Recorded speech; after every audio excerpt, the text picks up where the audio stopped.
We're sitting here with Sheever. Welcome. Thank you. How did you start your casting career? Well, actually, by accident, I wanted to do something for Dota 2, so I thought I'd start with helping organize an amateur tournament. And at the time, I was already streaming games, and well, the first match started, and together with another admin, we decided, well, we want to give some more exposure to the tournament, so let's stream the match that we have, the first one. Yeah. So we were sitting on Skype, the match on, like, okay, we might as well say something about it, and that's how we started going, and then we continued casting basically every match of the tournament, and then there was a different amateur tournament starting, and he's like, oh, hey, I heard you were casting, could you cast our tournament as well? I was like, sure, and I found it really fun. And I continued doing it, and at some point someone from GosuGamers came to me saying maybe you should think about applying as a GosuGamers caster, and I did that and I got in, and then the bigger matches started coming. And so how much time do you put in shoutcasting right now? Right now it's pretty much everything I do because I recently got unemployed, so I'm looking for a new job, but in the meantime it's just Dota 2 all the way. So if it would be possible to make shoutcasting your main career, would you do it? Oh, 100%. Yes? There's no questions asked. I would move. I would, all right. Yeah, Siberia, whatever.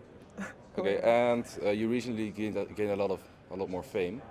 What are some of the aspects that made this transition possible? Why do you think it happened? Well, I'm not sure. I think it's mostly got also to do with time. Like, I'm one of the casters that's basically always there. So if there's a match to be casted and it's not one of those official big tournaments that have a caster selected for them, it's well, I'm there to cast it, and people want to watch the matches. So I think that's one of the bigger factors that helped me gain popularity. Okay, so it's mostly just hard work. Yeah. And practice. Yeah, I think that everybody who would put in effort, a lot of effort, and likes what they're doing and just continues going would be able to get to the same level as I am now. Okay, and while getting better at shoutcasting, like at first, have you made mistakes that when you look back look really stupid, that you're ashamed of? And what? Because the first match I ever casted, I didn't record. I got asked by players to record the matches by the amateur tournament I was talking about, and then I started recording, and I have them still on YouTube.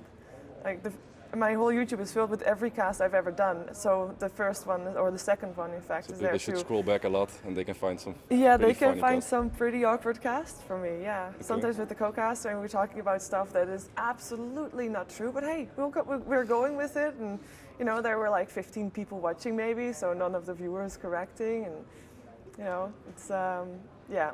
And also in recent casts, I mean, sometimes you just say something and like, why did I just say that? Like a moment after, but you can't go back. You can't say something about it then, because then you just like look extra stupid. And of course, there's people that notice it, but there might also be people that don't notice it, and it's just better to go on. Like the show must go on.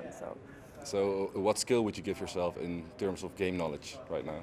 I mean, you practice a lot, of course. Yeah, but my game knowledge is still lacking quite a bit. Like I don't think I'll ever be at the level that competitive players are at, and.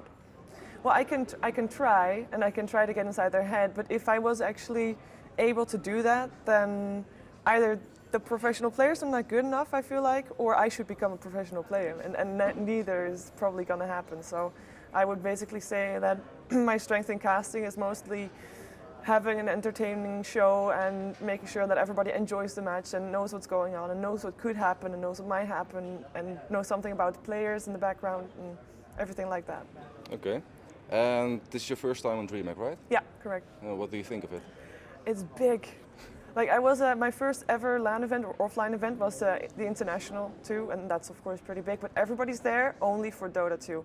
And if you walk around here, a lot of people don't know really what Dota 2 is or might not know it. And most of the games that you see on the screens of people playing is World of Warcraft and League of Legends, and that's basically it. Very few actually play a bit of Dota, or at least from what I've seen. And it's just massive. There's so many people, and I kind of wish that if I was younger, there would be such a thing in my country, and I would be going there. But I wasn't an addict then, so. But now you are. Now I am. Yeah, I would have gone. So when you compare DreamHack to TI2, the biggest difference is that there are only mainly Dota 2 players there, or are there more things? It was a Dota 2. I mean, the International 2 was mainly like a spectator event. It was like a football match kind of thing, like Super Bowl for for only the game. It was about watching the game, about the players. Well, if you're here, it's still about players in the tournament, but only for the people that are here for Dota 2, and that's very little. Like the people that are actually only here for Dota 2 are either people that come on Saturday to just watch the tournament, or the players themselves, or people related to the players, or related to the casters, or people that really want to watch the games live. And I don't know, there's most people that come here and watch the matches. They have a computer standing right by them, and they just watch a game, go back to playing, and it's more casual. More casual, yeah. They don't necessarily come there for Dota 2, so that's a big difference. Okay. Do you have any advice for aspiring shoutcasters? Well, the main thing is what we already said also. I mean, just time. If you like casting and you want to cast, just start casting. I get that question a lot, and it's like who said Day9 said it in a couple of his blog posts. If you want to work in esports, just start working in esports. Start doing what you love, and at some point maybe you'll be good enough that someone wants to pay you for what you do. And well, that's basically the same for casting. So you can just start casting. There's even Dota TV. It's pretty nice. Thing of course to have. You can just select the match you want to cast. I mean, you can even already cast Na'Vi matches if you want to, if you just buy the tournament ticket, and you can just start casting and get a feel of it, and if you like it, you'll put more effort into it, and it takes time, but it helps a lot.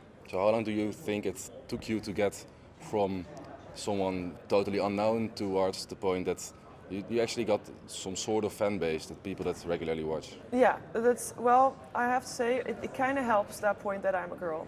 I mean, it's both a good factor and a bad factor. It's like the good is people instantly see you and they want to see, oh, what's that about? And of course that was a bit bad at the start because I was like very, very bad. And you know, the first impression that people then have of me is like, okay, you know what, bad caster. And but people do know you, and some stick around, and that's basically it. And I mean, I started casting in March. And I think I got a pretty okay fan base maybe around June. And I say okay, it's like 50 people or something. And it's still growing. It's yeah, I don't think you can ever be ready. Like, it just continues to grow. Or it stops, if I would stop, of course. Okay. Would you ever stop? If I stop liking casting, I would stop. But okay. For now, that's out of the question. And it's like, previous game I played before this, I played for 5 years. So for now, I'm not done with Dota yet. So. Okay. You were just talking about the female shoutcasting. The only shoutcaster I know of besides you is Proof Attitude. She's actually our shoutcaster. Okay. But why do you think there are so few female shoutcasters right now? Because she just said it makes it a bit easier. So. Well, I said it's a positive and a negative thing. So the first impression that people get is like, oh, you know, want to see what she's like.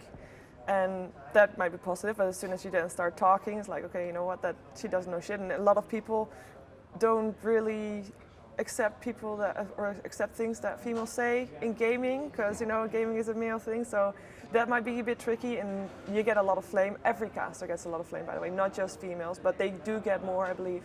And that's a big setback. You have to have a very, very thick skin. Oh, that's something that I forgot to say.